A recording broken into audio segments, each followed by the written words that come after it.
nome é Heráclito Vieira, eu sou diretor aqui da Escola Superior da Magistratura do Estado do Ceará e gostaria de dar boas-vindas a todos que se fazem presentes no evento e saudar o professor Leonardo Avritzer, dizer que é uma honra para a Escola da Magistratura contar com a presença e com a palestra com a qual ele vai nos brindar em instantes.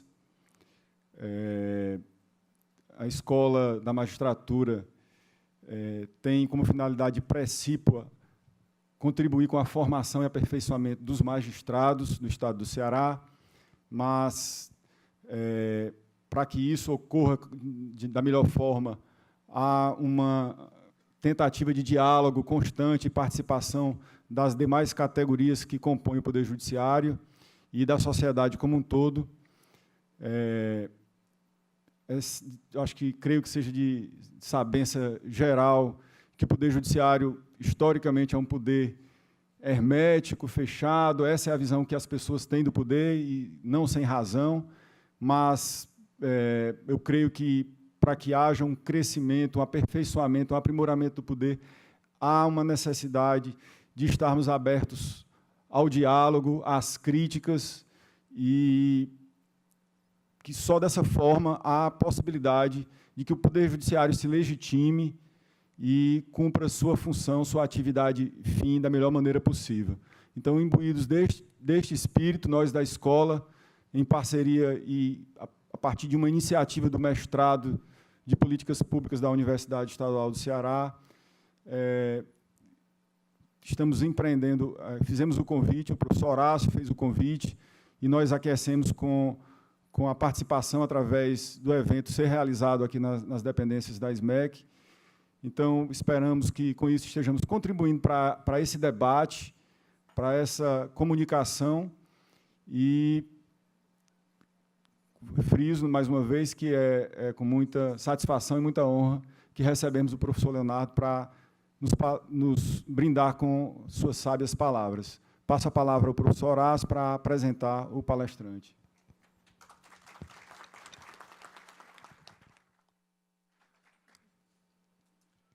Doutor Heráclito Vieira, doutor Marcelo Roseno e professor doutor Leonardo Avritzer. O mestrado em Políticas Públicas existe desde 2002. Vem desenvolvendo um trabalho no sentido de aprofundar a reflexão sobre a democracia, sobre o combate às injustiças sociais, e fazendo isso de forma plural, discutindo as diversas compreensões que tratam exatamente desse desafio. A nossa parceria com a SMEC, ela se deu e vem se dando no sentido de contribuir com esse objetivo. Nós atendemos exatamente a um pleito da Escola de Magistratura do Estado do Ceará, e foi com muita satisfação. E é nesse sentido, imbuído dessa compreensão, que nós estruturamos e pensamos esse seminário, pensamos essa palestra. Estamos trazendo o professor Leonardo Avritzer para uma reflexão conosco nesta noite sobre um tema que é muito importante, que tem a ver com a construção do Estado de Direito. A sua palestra tem um título provocante: Estado de Direito versus Governo dos Juízes. O título em si já estimula um bom debate.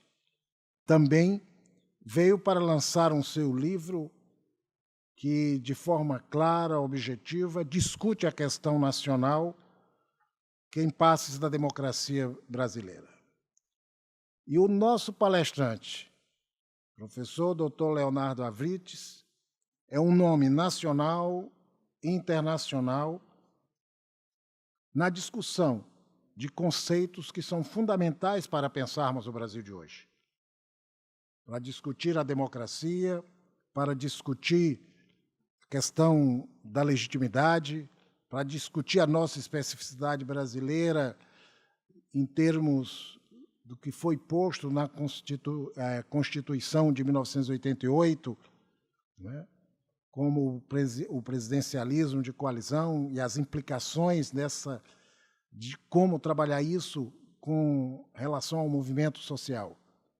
O professor Leonardo Avrites, ele é pesquisador do CNPq, nível A1, fez o seu mestrado na Universidade de Minas Gerais, fez o seu doutorado também na Universidade Federal de Minas Gerais, tem doutorado e pós-doutorado no Instituto Tecnológico de Massachusetts, tem uma série de livros publicados no Brasil e fora do Brasil, uma quantidade imensa de artigos que muitos deles quem, na verdade, é aluno do mestrado, já vem estudando, e outros profissionais na área da política, os operadores do direito também já fazem uso.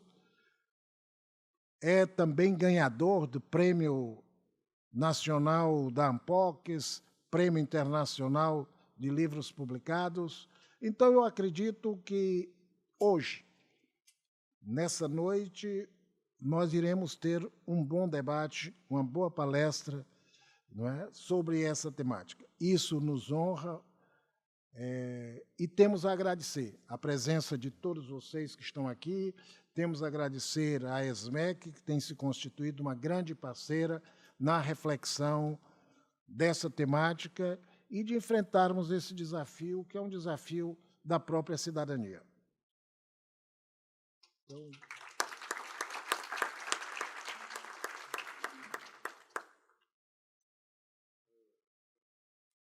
Então, boa noite a todos. Queria dizer, em primeiro lugar, que para mim é um prazer estar aqui na ESMEC. Gostaria de agradecer ao professor Horácio, ao doutor Marcelo, ao doutor Heráclito, né? Desculpe aí pela intimidade, né? Mas me pediram para ficar à vontade, né? Então, agradecer a todos os três, dizer que para mim é um prazer, já estive algumas vezes aqui em Fortaleza antes, né? Mas nunca estive em nenhuma dessas duas instituições, então, para mim, é um prazer estabelecer esse diálogo, tanto com os colegas do mestrado em políticas públicas, quanto com os colegas aí da Escola da Magistratura. Eu vou começar tentando, em primeiro lugar, dar um panorama sobre a construção democrática brasileira de 1988 para cá, para, em seguida, enfocar um pouco mais no que eu chamei no meu livro de Impasse da Democracia, né? Hoje, talvez, uma certa crise das instituições, para, então, a gente elaborar um pouco mais sobre o papel do Poder Judiciário no Brasil. Eu vou começar de uma maneira um pouco atípica, dizendo que o Brasil devia se orgulhar da construção democrática que ele tem, né? Ou seja, né, claro que nesses momentos, nós estamos num momento difícil na nossa construção institucional, nós estamos num momento difícil na construção da democracia no Brasil, mas a primeira coisa que eu queria dizer é que a gente não devia deixar a dificuldade desse momento, vamos dizer, turvar, né, a ideia de que nada foi construído ou aquilo que foi construído de nada vale, né? Pelo contrário, né? O Brasil tem uma das construções democráticas mais exitosas, né, no mundo em desenvolvimento. A Constituição de 1988, ela é exitosa em muitas coisas, né, em conseguir gerar um novo equilíbrio entre os poderes, num país onde o executivo tudo podia, né, e os outros poderes diziam amém, né? Então, nós hoje temos, de fato, um maior, né, equilíbrio de poderes, dessa parte, talvez da estrutura dessa crise, mas exatamente porque é preciso, para que a democracia seja forte, que exista uma estrutura de equilíbrio de poderes. Também queria lembrar aqui que muito foi feito, né, a partir da democracia brasileira, ou das regras democráticas de 88 para cá. A estabilização da moeda, a redução da pobreza, a diminuição da desigualdade, né? O Brasil foi o país que conseguiu, no período entre 2003 e 2013, ter o maior nível de redução da desigualdade por aplicação de recursos, ou seja, os recursos aplicados às políticas sociais, né, que é um tema caro a muitos aqui, né, foram, na verdade, muito bem empregados, né, e foram exitosos na redução da desigualdade. Então, eu acho que o nosso ponto de partida tem que ser o seguinte: muita coisa foi feita, né, muita coisa importante foi feita na Constituição Democrática Brasileira, e, nesse momento, que é um momento difícil, a gente não deve jogar isso fora, né? No entanto, é preciso, ao mesmo tempo, que a gente entenda, né, quais são os impasses ou quais são os elementos, vamos dizer, institucionais dessa crise que nós vivemos, né? Então, eu não hesitaria em dizer que, pelo menos desde 2013, existe alguma coisa que a gente pode chamar de um incômodo com a democracia brasileira, né? O incômodo começou nessas manifestações, que foram positivas, no sentido de a população, na verdade, questionar elementos importantes da estrutura democrática no país.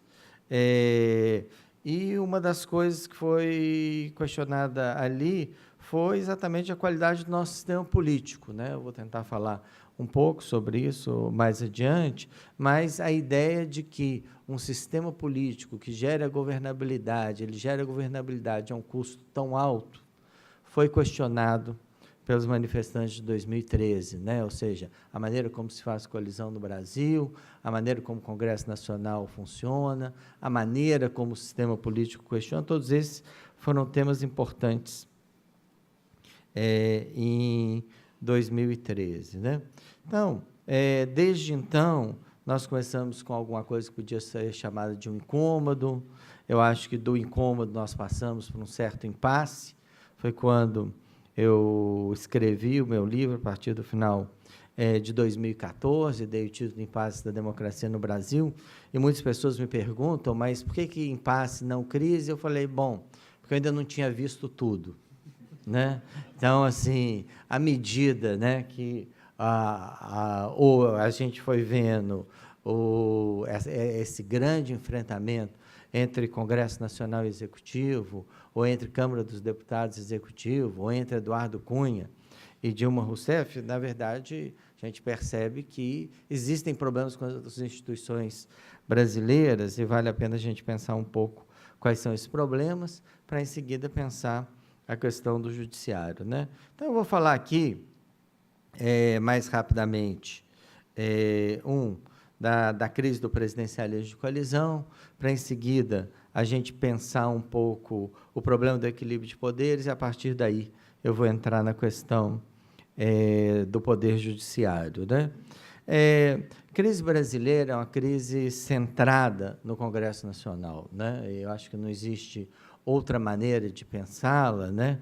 Se a gente pensar a estrutura de equilíbrio de poder que existe no Brasil, pelo menos de 30 para cá, né, não tem dúvida de que o Executivo sempre foi o poder mais forte, o Legislativo sempre foi o poder mais fraco, e o Judiciário foi o poder que mudou de posição, né? Eu gosto de dar 2 exemplos em relação à mudança de posição do Poder Judiciário na estrutura institucional brasileira. Um primeiro, né, ainda no começo da República, né, ainda no finalzinho do século XIX, né, quando teve a rebelião contra o Floriano Peixoto em Santa Catarina, né, tem um fato interessante narrado pela Emília Viotti da Costa, né, no livro dela sobre o Poder Judiciário, em que, num certo momento, o Floriano Peixoto ordenou a prisão de um conjunto, né, de rebeldes de Santa Catarina, né, e ele foi informado do seguinte, né, de que o Supremo Tribunal Federal, né, que já existia na época, ele estava considerando a concessão de um habeas corpus, né? E aí foi nessa época que o Floriano Peixoto falou a seguinte frase, que mostra o nosso ponto de partida muito débil em relação à relação entre os poderes. Ele falou, mas se o Supremo Tribunal Federal desse habeas corpus, quem depois vai dar o habeas corpus para esses ministros que eu vou prender, né? Então, né, mostra, né, o nosso ponto de partida, né, primeiro presidente republicano brasileiro, né, não entendendo o funcionamento da estrutura de divisão de poderes, né? Gosto também de dar um segundo exemplo, já nos anos 30, com Getúlio Vargas, um exemplo ligado à liberdade sindical, né, quando, apesar da Constituinte de 1933-34 ter derrotado Vargas e ter impedido que o Ministério do Trabalho intervisse nos sindicatos, né, logo em seguida a promulgação da Constituição de 34, o Ministério do Trabalho editou como norma, né, a ideia da intervenção sindical pelo Ministério, né, e um sindicato, né, da região norte, né, de Belém, ele fez uma ação de inconstitucionalidade contra o governo Vargas, né, e entrou com essa ação no STF em 1935, está num livro interessante sobre o Estado de Direito no Brasil. Foi uma tese de mestrado na Universidade de Harvard que relata esse episódio, né? E quando essa ação de inconstitucionalidade chegou ao Supremo Tribunal Federal, o Supremo Tribunal Federal tomou a seguinte decisão, ele disse, bom, se o Poder Executivo já decidiu, não cabe a nós rever, né? Então, mais uma vez, né, vale a pena a gente pensar a tradição da qual a gente vem, né? A tradição de um poder executivo extremamente forte, né? De um poder judiciário frequentemente subordinado ao poder executivo, não tem dúvida que essa é uma das grandes mudanças que a gente teve de 1988 para cá, e, ao mesmo tempo, um Congresso Nacional fraco, mas, muitas vezes, capaz de, com suas ações, afetar fortemente a governabilidade, né? Então, a gente pode dizer que isso mudou de que maneira, né? De 1988 para cá, né? Então, em primeiro lugar, né, o primeiro ponto que eu tento mostrar no livro é isso, né? Nós continuamos com um poder executivo forte, mas esse poder executivo forte, né, ele governa através do assim chamado presidencialismo de coalizão, né? Ou seja, o sistema de governo que existe no Brasil e que, né, teve uma certa estabilidade entre 1994 e 2013, ou 1994 e 2014, né, é um sistema que a gente chama de presidencialismo de coalizão. O que significa o presidencialismo de coalizão? Significa que o presidente ele é eleito com 50% mais um dos votos, mas ele não tem maioria no Congresso, né? O seu partido, o partido do presidente, não tem maioria no Congresso, né? Nenhum de 1994 para cá, né? Nenhum dos partidos que elegeu presidentes, né? Na verdade, dois, né? O PMDB gosta de governar sem eleger presidentes, mas os que elegeram presidentes foram dois, né? Então, o PSDB e o PT, né? Nenhum dos dois não chegaram a ter 20%, eles não chegaram a alcançar 20% das cadeiras no Congresso, né?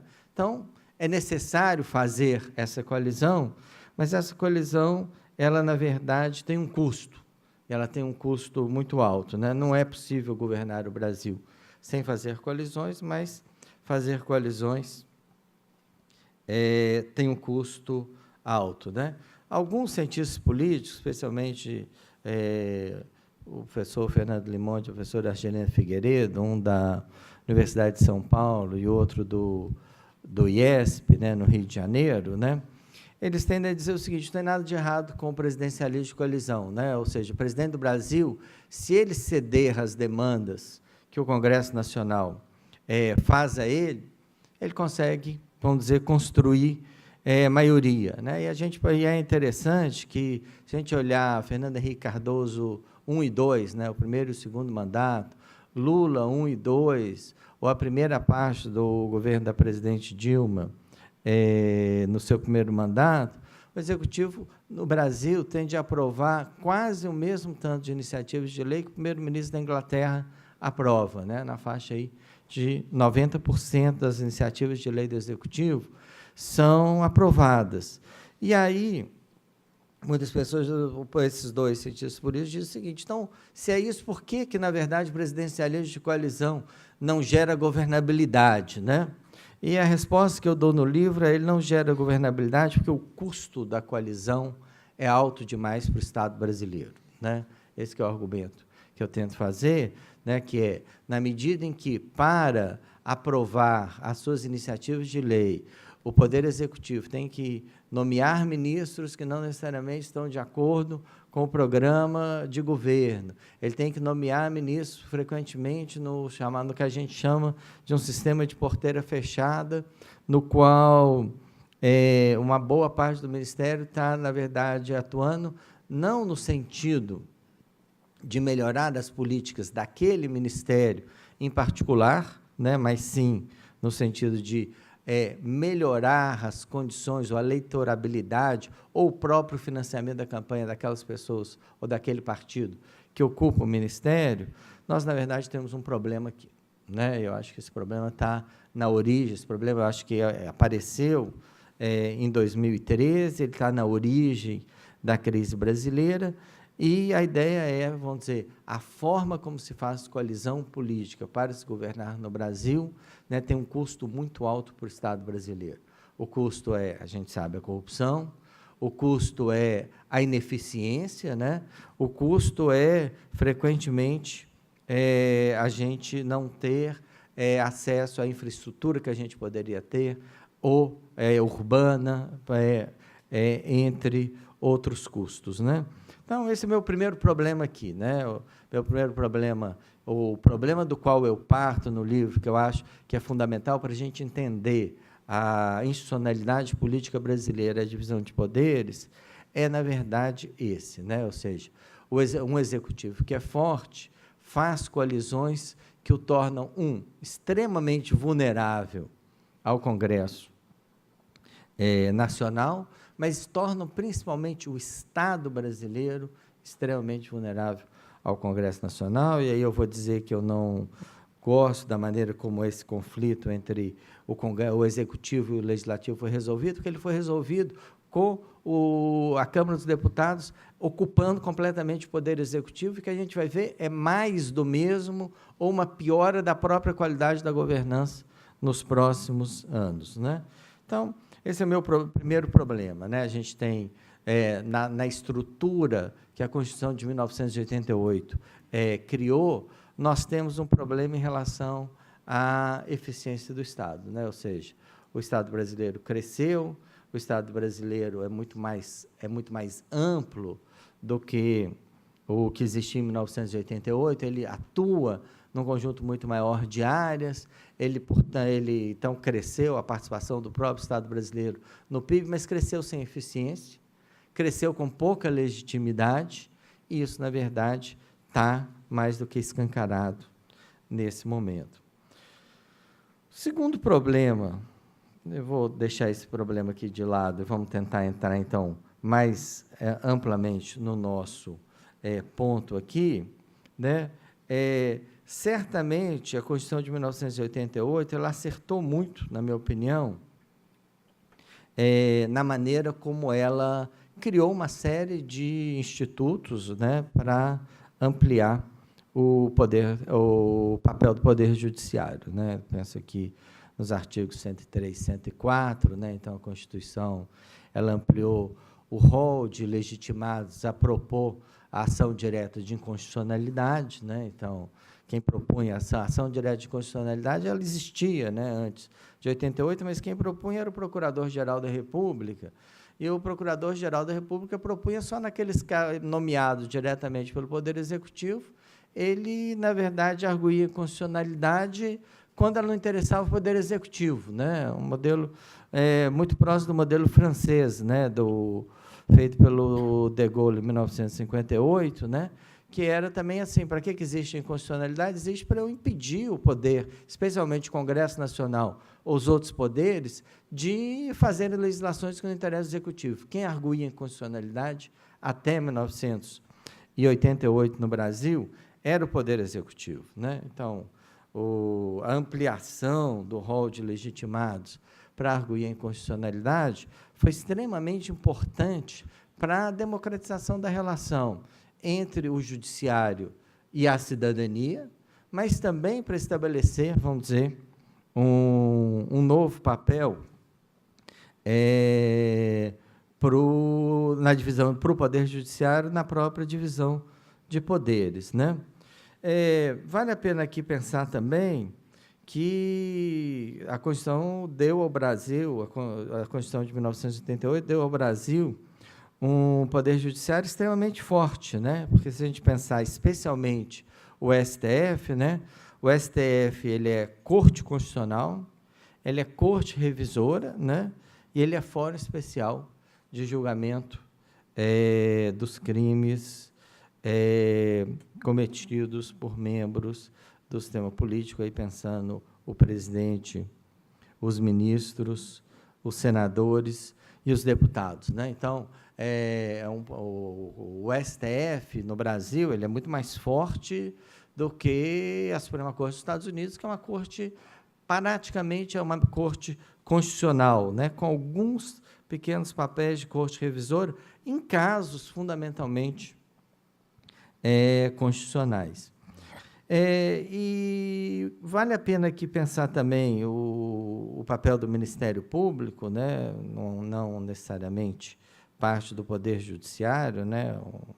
Quase um poder à parte, mas vale a pena aqui pensar as novas prerrogativas do Ministério Público em relação a duas questões que também, eu diria, elas tiveram papéis muito importantes, ou têm tido papéis muito importantes na construção da cidadania, né? Em primeiro lugar, a defesa dos direitos difusos, né? O Brasil tinha, acho que ainda tem, na minha opinião, esse problema de que, frequentemente, diversos atores não tinham, de fato, quem os defendesse, ou diversas questões ficavam sem defesa, como a própria questão do meio ambiente. O Ministério Público vem para defender tudo isso, mas vem também para atuar em relação aos casos de corrupção, especialmente nos casos de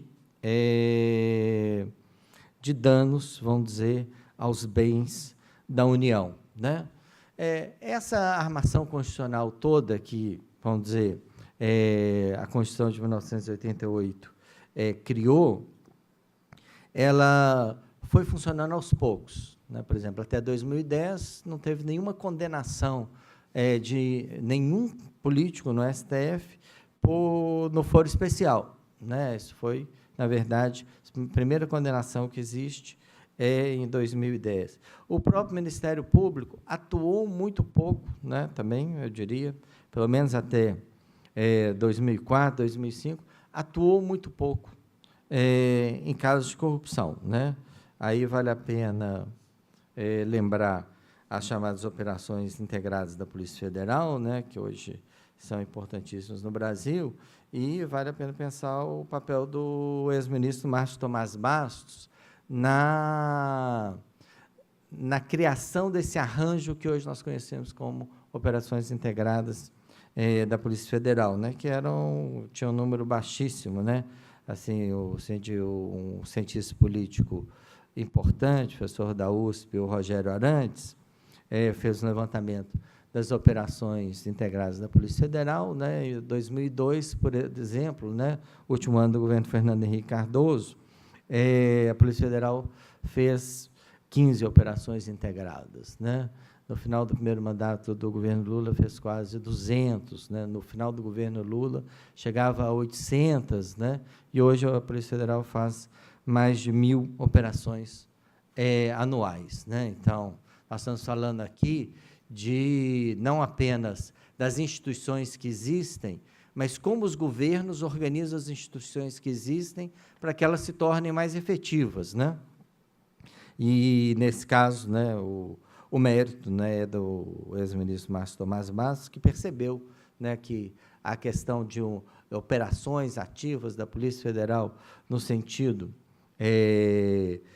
integradas com a Receita Federal, integradas com o Ministério Público, no sentido de coibir, vamos dizer, o mau uso do patrimônio público, eram fundamentais. E nós temos, né, a partir daí, né, um funcionamento bastante diferente, então, do Poder Judiciário e do sistema político, né? E eu tento, a minha ideia é que a gente, ao construir essas duas perspectivas, a gente começa a perceber o que é que aconteceu no Brasil nos últimos anos, né? Por um lado, nós temos um sistema político que cada vez mais, né, e aí tem a ver com, talvez, deficiências da própria legislação em relação ao financiamento de campanha, mas nós temos um sistema político que cada vez mais passou a se financiar politicamente através do Estado, né? Então, o presidencialismo de coalizão, o que ele permite é, com essa amplíssima indicação de parlamentares para cargos políticos, o presidencialismo de coalizão, o que ele faz é que ele permite uma amplíssima gama de formas de financiamento, né? Claro que todas elas ilegais, né? Ou seja, não é possível financiar o sistema político via o Estado, mas o sistema político brasileiro, hoje a gente sabe, ele é financiado integralmente pela via do Estado. E, por outro lado, nós temos em paralelo a isso, um forte fortalecimento de instituições que foram pensadas justamente para coibir isso, né? Então, no encontro entre o fortalecimento dessas instituições e a falta de uma legislação eleitoral adequada, né, a gente, então, entrou nessa crise que hoje envolve o conjunto do sistema político brasileiro, né? Então, as operações da Polícia Federal foram chegando cada vez mais próximas do sistema político, o Supremo Tribunal Federal deixou de ser, vamos dizer, benevolente, vamos usar essa palavra, com os crimes políticos, e, com isso aí, nós passamos a ter uma forte, vamos dizer, judicialização ou criminalização da atividade política no Brasil, né? O que a gente pode pensar, né, sobre essa estrutura, né? Essa estrutura, por fim, né, vale a pena apontar aqui, né, ela acabou, então, levando a um enorme conflito entre o poder legislativo e o poder executivo, onde o judiciário, a princípio, tentou não se envolver nesse conflito e acabou, na verdade, se envolvendo o mínimo que ele pôde nesse conflito, mas o papel dele acabou sendo decisivo, né? Vou falar aqui um pouco sobre a Operação Lava Jato. Muitas pessoas me perguntam, né, mas como é que você vê a Operação Lava Jato? Como é que você vê as principais características da Operação Lava Jato? Como é que a gente vê o papel da Lava Jato na crise entre o Poder Executivo e o Poder Legislativo no Brasil? E, assim, eu, pessoalmente, acho que a legislação sobre delação premiada, ela é uma legislação desejável, mas mal desenhada institucionalmente, né? Então, tenho estudado isso um pouco, né? Delação premiada, como você sabe, né, um instituto que vem do direito anglo-saxão, né? Nos Estados Unidos, ela é conhecida como plea bargain, mas nos Estados Unidos ela tem uma característica que é fundamentalmente diferente daquela característica fundamental que ela assumiu no Brasil, especialmente nesses últimos 2 anos, que é, né, a delação premiada, ou plea bargain, nos Estados Unidos, ele serve fundamentalmente para a pessoa não submeter a um júri, né? Ou seja, quase sempre, né, essa é uma das diferenças fundamentais, né, entre, como você sabe, né, entre o direito anglo-saxão, especialmente o o penal e o brasileiro. Os Estados Unidos usam muito mais o sistema de júri do que o Brasil, né?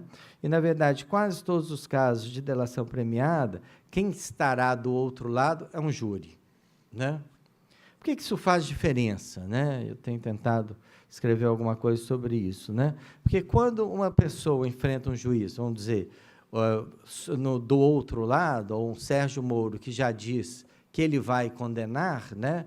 A pressão em relação à colaboração é fortíssima, né? Ainda mais se a gente pensar algumas das, vamos dizer, atitudes pouco ortodoxas da Operação Lava Jato, como, por exemplo, o uso que ela faz da prisão preventiva, né? Ou até mesmo, algumas pessoas dizem, da antecipação de pena. Então, a gente tem uma questão aqui que eu acho que é fundamental, e ela foi fundamental nessa conjuntura, que eu acho que ainda não chegou ao final, que o Brasil adotou uma inovação, não uma inovação, eu vou dizer uma inovação institucional, né, apesar de que o plea bargain nos Estados Unidos é do fim do século XIX, né, mas o Brasil adotou uma inovação institucional do direito anglo-saxão, e ela trouxe essa inovação institucional para o seu sistema jurídico, mas para um sistema jurídico que funciona de forma muito diferente. E, nesse caso, o que ela fez? Ela fortaleceu de uma maneira assim, ou desequilibrou completamente no próprio sistema penal a relação entre o juiz e o réu, e a consequência é todo mundo colaborou na delação premiada. Vamos deixar esse colaborou aqui entre aspas, né? O que isso fez, né? E aqui eu acho que isso é extremamente importante. Isso for a delação premiada, a maneira como ela existe no Brasil, o que ela faz, ela dá um poder extremamente elevado ao juiz, né? E o juiz faz desse poder aquilo que ele quer, né? Eu fiz um levantamento há alguns meses das penas, das reduções de penas concedidas pela 13ª Vara da Justiça Federal de Curitiba a todas as pessoas que participaram do esquema de, vamos dizer, de corrupção sistêmica na Petrobras, né? Ou seja, todas aquelas pessoas que ocupavam cargos importantes na Petrobras, né? E que foram envolvidos em casos de corrupção e, vamos dizer, a redução de pena deles, né? Na verdade, o meu levantamento é fortemente baseado num levantamento anterior da Folha de São Paulo, em alguns levantamentos da Folha de São Paulo, e, no final, o seguinte, os anos de condenação em regime fechado passaram de 290 anos para 6, né? Das 20 principais pessoas envolvidas na Operação Lava Jato, né? Então, nós temos aqui uma questão que é fundamental e que vai ter que ser discutida no Brasil nos próximos anos, eu acho que ela tem importância central nessa crise que a gente está vivendo, que é qual que é o limite, qual que é o papel do juiz, qual que é o limite do papel do juiz e como que ele vai exercer esse limite, né? Aqui eu lembro de uma frase do Pierre Bourdieu, né, sociólogo importante, né, que escreveu um bom artigo sobre a sociologia do direito, e que o Pierre Bourdieu, num texto dele sobre sociologia do direito, ele dizia o seguinte, a primeira coisa que você tem, o direito é muito ligado à linguagem, portanto, é fundamental, quando você avaliar alguma coisa no direito, avaliar qual a linguagem que ele usa, né? Isso é uma frase do Pierre Bourdieu, nesse texto dele, clássico, né? Certamente alguns de vocês conhecem, e eu uso esse texto para dizer o seguinte, fundamental na legislação de delação premiada, e aí vale a pena a gente pensar, né, o nome do instituto jurídico em inglês e o nome do instituto jurídico em português, né? Então, plea bargain significa o seguinte, né, o central no plea bargain é bargain, né? Ou seja, capacidade de negociação, ou seja, você se coloca numa situação em que você negocia.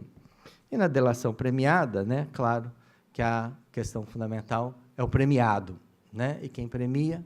O juiz, né? É o juiz que, na verdade, estabelece o prêmio em relação à pena, né?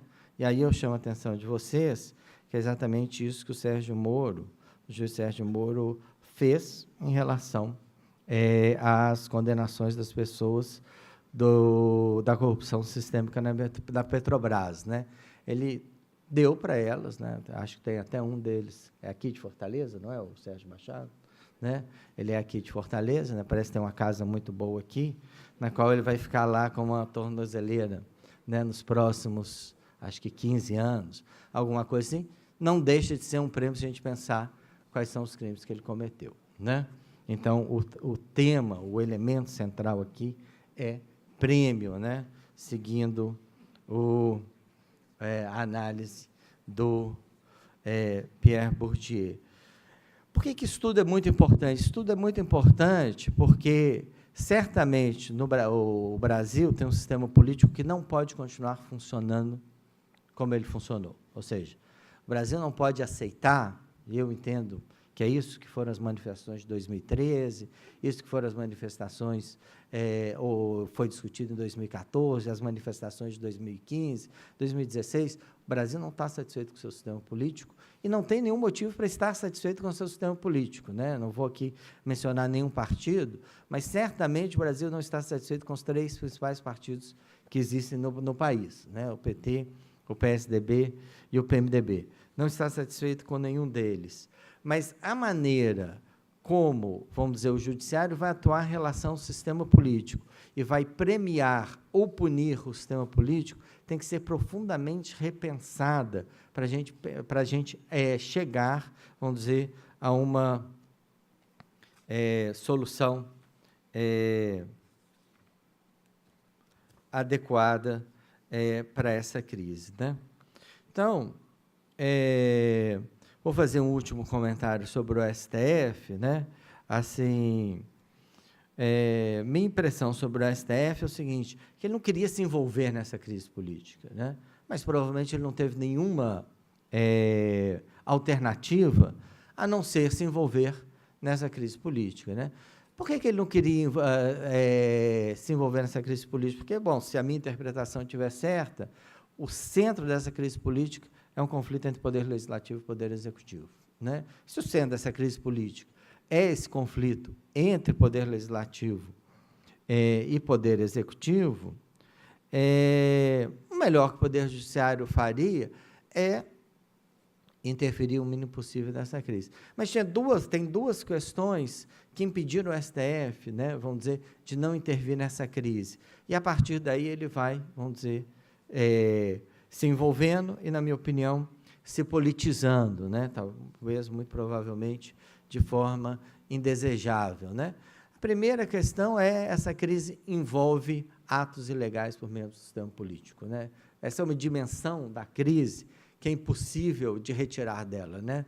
Assim, não é possível pensar na crise política brasileira sem a Lava Jato, sem a corrupção na Petrobras, sem os diferentes esquemas de corrupção ilegal que foram sendo revelados ao longo do tempo. É impossível, né?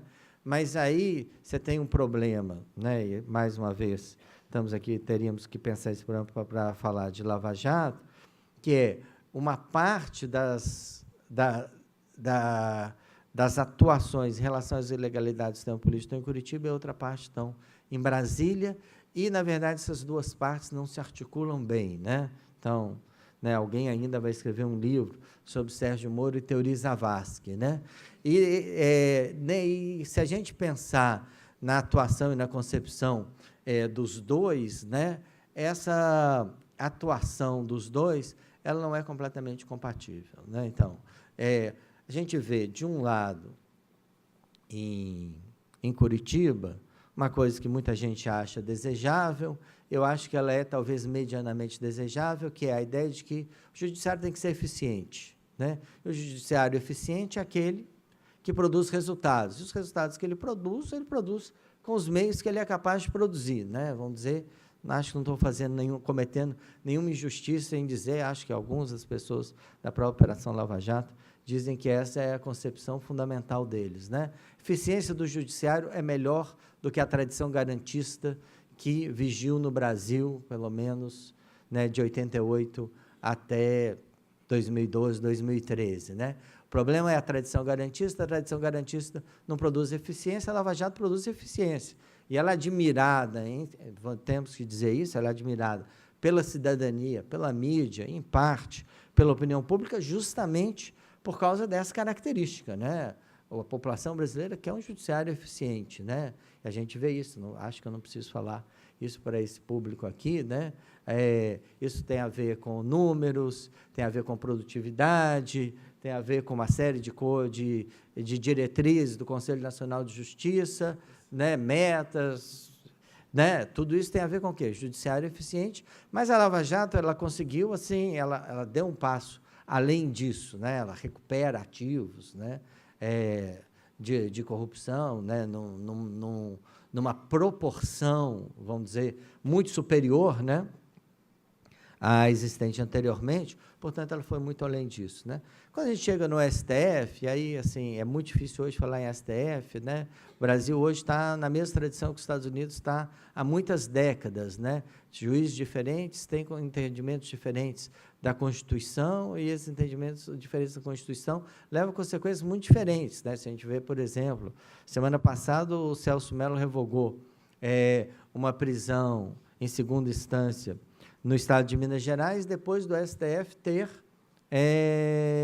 determinado que isso era legal e ele estar na parte minoritária, né? Ter votado com a minoria e ter sido derrotado. Isso mostra o nível de divisão dos ministros do STF em relação a muitas questões. Mas aqui me interessa unicamente uma questão em relação ao ministro Teori Zavascki, que é um ministro, vamos dizer, muito mais técnico que o Sérgio Moro, né? Vamos dizer, né?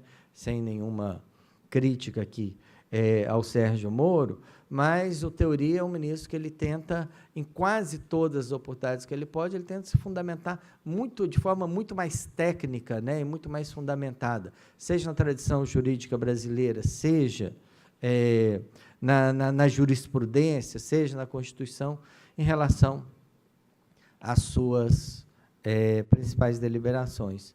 Mas, mais uma vez, né, o que a gente vê aqui?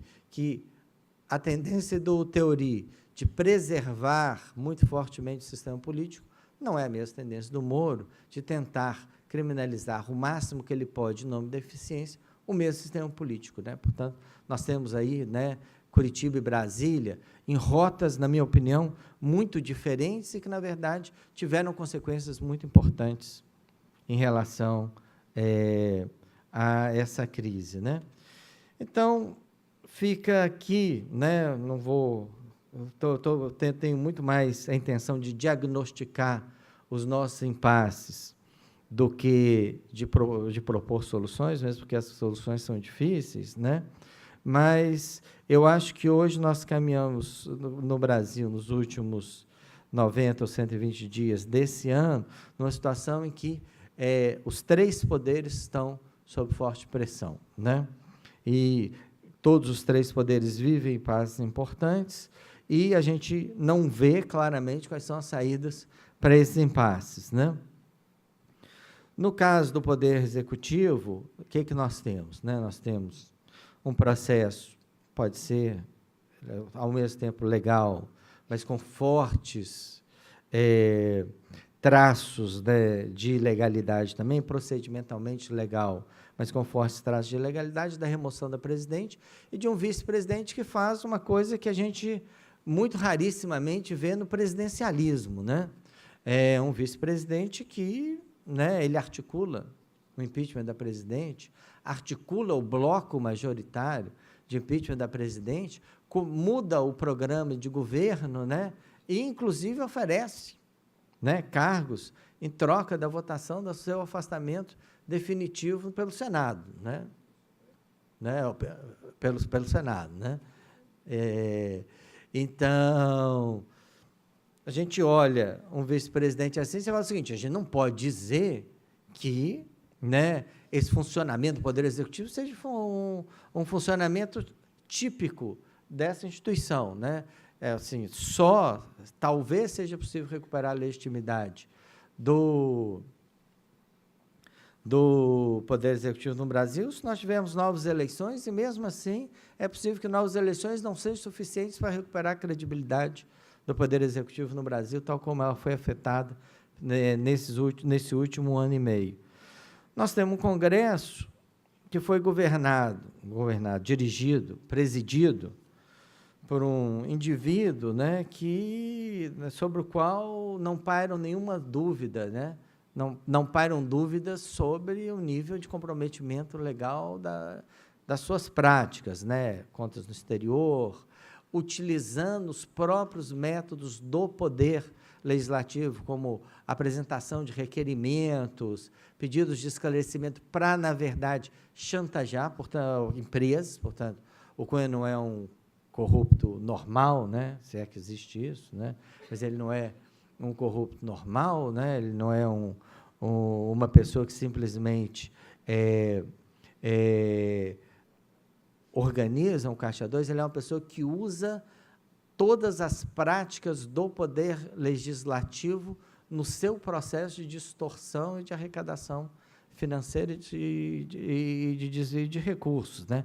Portanto, o Congresso está o Cunha colocou o Congresso, a sua atuação congressual como presidente, como parlamentar, no centro do processo de desvio de recursos. E, mais uma vez, não está claro que essa eleição que teve essa semana vai desfazer isso. É verdade que o Cunha fez algumas coisas que eram inéditas, né?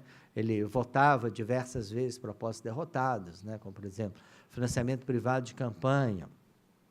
Ele foi derrotado na proposta dele de financiamento privado, em seguida, né, ele reaglutinou numa outra proposta de financiamento partidário, botar ela em votação outra vez, né?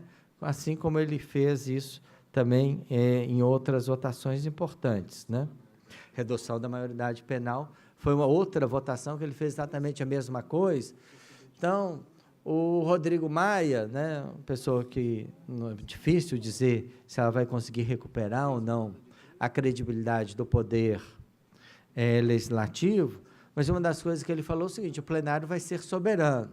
Em geral, né, você não acha, numa campanha à presidência da Câmara dos Deputados, em geral, não é necessário, né, que o candidato à presidência diga que o plenário vai ser soberano, né? Isso foi, parece, o centro do discurso dele, quando ele fez o discurso em relação ao segundo turno, mas faz sentido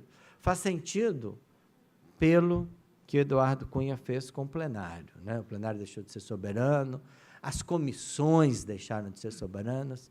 Quantas vezes, né, por artifícios absolutamente fúteis, né, ele anulou as decisões da Comissão de Ética em relação a ele mesmo, né? Também não era da tradição da casa, né?